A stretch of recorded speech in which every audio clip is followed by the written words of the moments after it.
So hello, good afternoon. My name is Karel Havlicek and I'm from Czech Republic. I'm from Prague, and all of my life I'm doing small business. I'm closely connected with small business. Many years I'm the chairman of the board of directors of the Association of Small and Medium Enterprises. I have my own company, 25 years. It's a medium-sized company. And I'm also teaching the small business. I'm the dean of the Faculty of Economic Studies in Prague, the university. I'm researching the small business and I'm writing the books about the small business. I'm not understanding the big corporations, I'm not doing a big business, and I hope that small business, especially in the Czech Republic, has an excellent future, not only in the Czech Republic. Our association is the Association of Small and Medium Enterprises. This is the most important player in the field of SMEs. It's important to say, what does it mean, SME, as a small business? Now, the companies which are generating maximum 250 million, which have maximum 250 employees, and which are generating no more than 50 million euro turnover. Our association associated more than 260,000 SMEs in Czech Republic, and to say we are daily active and daily dealing with small companies.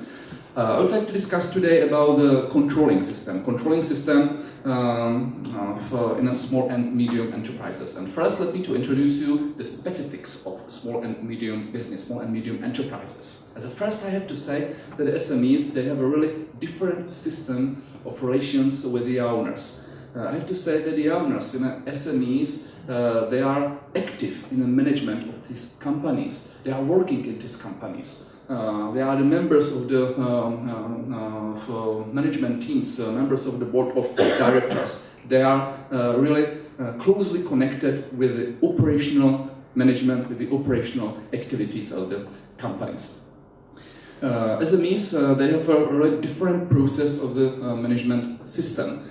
I have to say that they have a staff, especially the managers, which are much more universal than the managers in big corporations, because typical small company which have, which has 50 employees, they have a 3-4 persons which are managing the company. They have to understand the marketing, production, financial management, sales management. They are much more universal. We are talking about so-called overlapping activities. They have, SMEs, absolutely different system of financing, especially from the point of view of the balance sheet. They are managing the goals, and they are managing the plans from the point of view of a P&L, from the point of view of a cash flow, but the balance sheet, as a management of the balance sheet, it's not, I have to say, the typical activity of the financial management of the small business, small companies.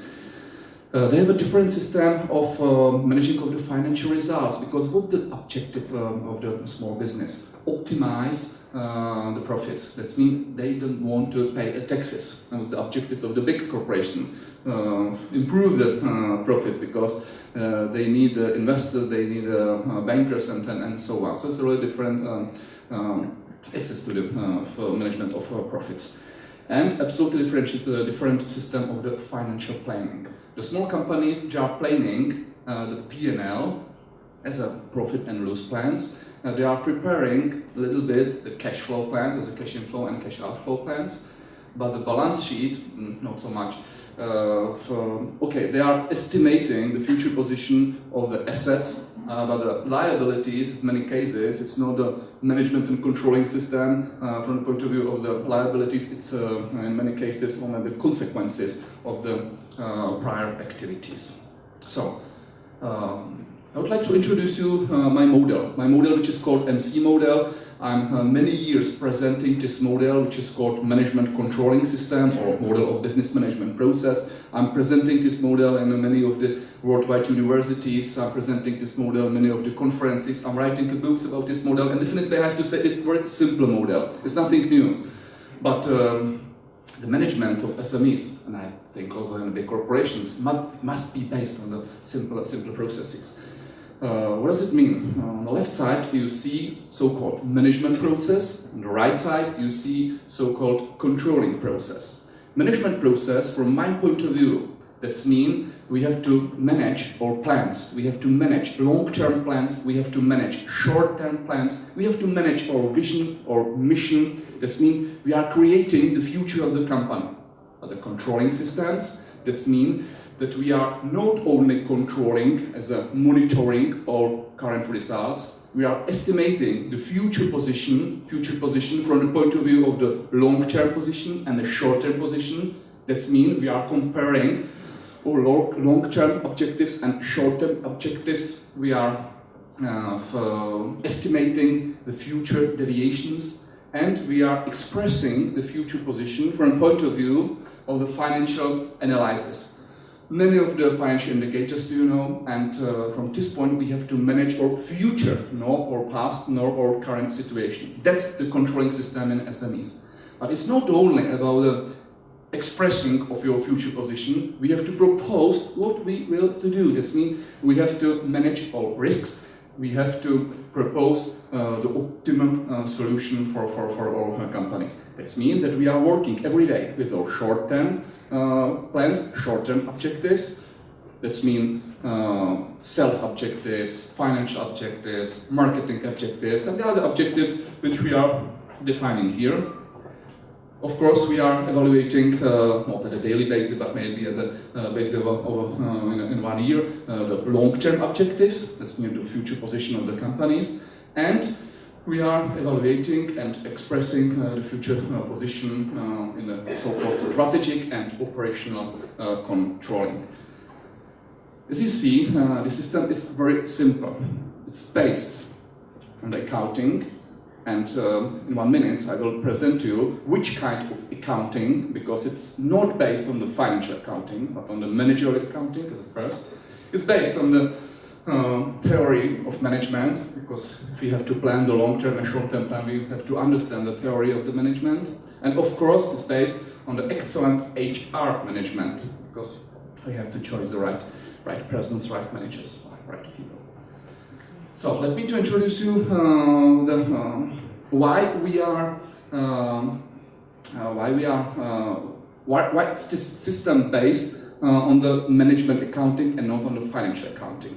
Especially in SMEs, we have to, and after a worldwide crisis, we know why we have to manage our companies at the level of the management accounting, because the figures in the financial accounting, the items, especially in the balance sheet, they are really different in the financial accounting and in the management accounting. What does it mean, management accounting in a small business? Really, we have to simplify this theory of management accounting. As a first, when we are planning our costs and revenues, this means when we are preparing our P&L but P&L plan, it's better. We have to calculate also the opportunity costs and opportunity revenues, that's clear. Much more important is it in a cash flow management, because we are managing our cash inflow and our cash outflow. And as you know from the business theory, we are differentiating two types of methods how to calculate our cash flow, as a direct method and indirect method. Direct method, it's much more connected with the financial accounting. The indirect method is much more connected with the managerial accounting. Why? Because we have to plan, we have to prepare our cash flow plan for 1 year. That means the basis of this cash flow plan is the EBITDA, and then we have to calculate the differences in the working capital, of course our credit position, that means the credits of the banks, and maybe also our I don't know, taxes, for example. So also very important is to calculate with so-called free cash flow. In 1 minute I will present you why and in which situation we are forecasting our free cash flow, because it's much more important indicator, much more important ratio than the real cash flow. And of course we have to manage at the level of the basis of management accounting also our assets and liabilities, because we have to explain and express our real value of the assets, especially of the current assets. As you know, for the current assets, there are receivables, cash flow, okay, that's right, that's clear, but also our inventory, material. And in these items, the small and medium companies, they've got a big problem, and the differences between the financial accounting and managerial accounting, especially in our stocks, in our material, in our goods, that's relatively big, great. And of course, we have to express the real working capital items.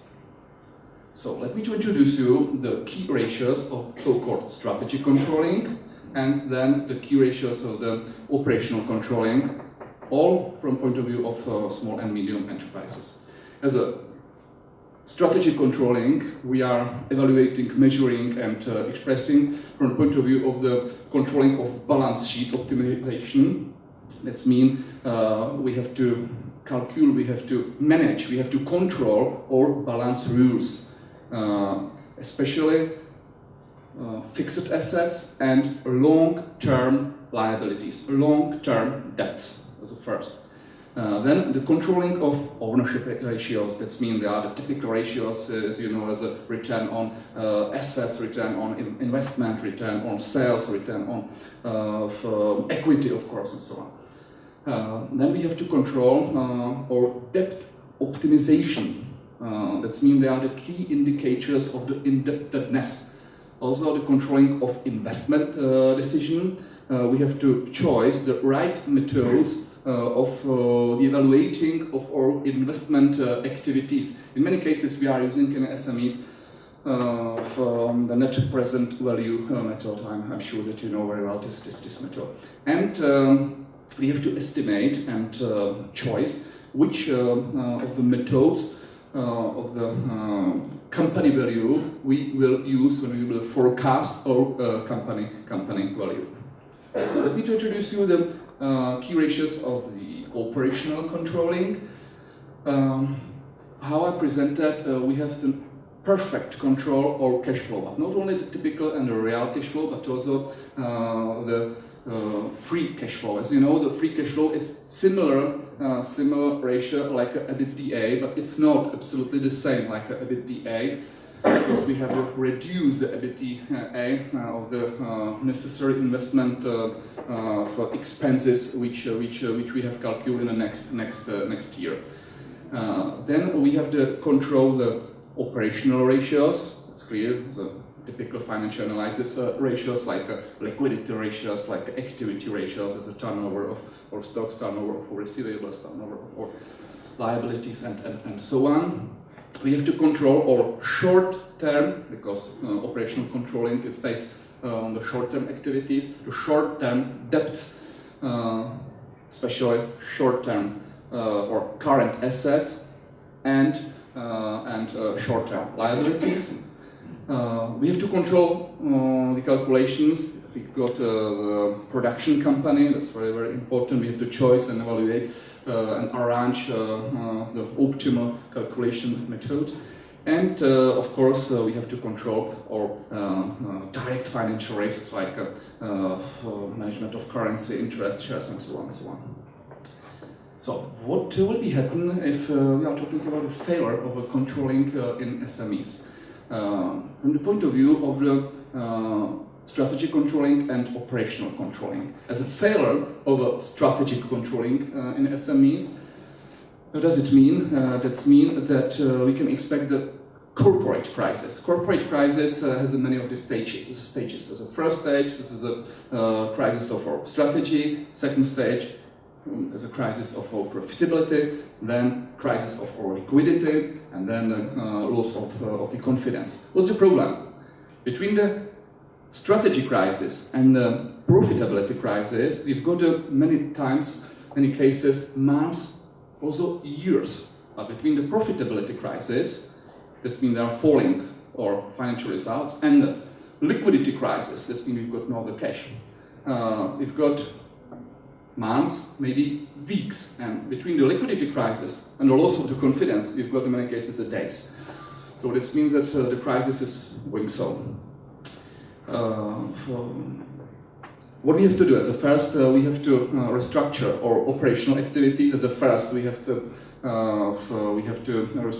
realize so-called cash flow restructuring, then the break-even point restructuring, HR restructuring, and then we can optimize our balance sheet. That means the right side of the balance sheet, the liabilities and equity of the shareholders. What does it mean if we are talking about so-called failure of operational controlling of small business? Because we are talking about the short-term objectives and failure which are closely connected with our operational activities.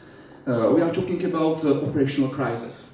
It's not tragedy, it's not a corporate crisis. But in this case, in this time, we have also to do many of the managerial and controlling steps. What does it mean? We are talking about failure of the operational activities. That means the defects in a working capital management is not working capital management, and of course it is a threat of solvency. In the first case, in failure of the strategic controlling, it means that this is the threat in the form of crediting of the fixed assets, and here in these cases, this is the threat in the form of the crediting of the current assets. It's quite big differences, because if we are managing our relationships with the banks, it's extremely important when we are discussing about investment credits, long-term credits and short-term credits. Here, it's okay when we are starting on the operational restructuring. This means cash flow restructuring, break-even point restructuring, HR restructuring. It's not necessary to realize here so-called financial restructuring. This means the restructuring of the right side of the balance sheet as a restructuring of liabilities and equity of shareholders. So, let me summarize my presentation. What will happen if we will be not control or use the management controlling system in the SMEs?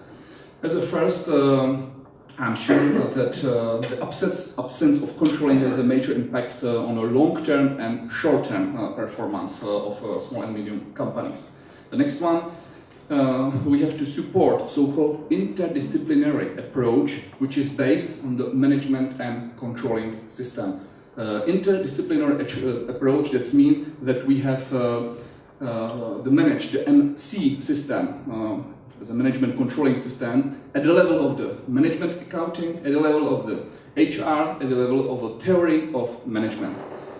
The next one, the basis of controlling of SMEs must be the management accounting. Why I presented. Definitely I have to say that the controller, as a management of controlling in SME,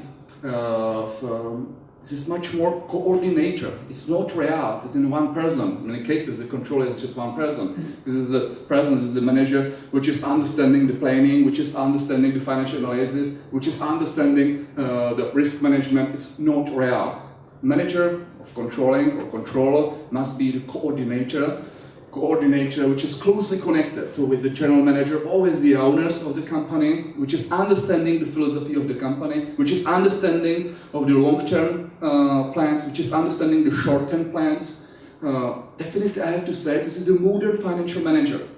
From my point of view, it will be the best in the future, and in small companies will be not the typical financial managers but the controllers, which are not only defining our position, which are not only discussing about our past and about our current situation, but it must be the managers and the presidents which are estimating our future and which are preparing the company for the future situations, for the future positions, of course, at the level of the financial results and the financial indicators, which must be based on the P&L, on the cash flow, and of course on the balance sheet. Definitely I have to say that the controlling application strengthens the credibility of SMEs if we are discussing with the investors, the bankers, and so on. So that's all. Thank you very much. It's really pleasure. It was really a pleasure to meet with you, and I hope we can meet in the next days. Thank you very much. Bye bye.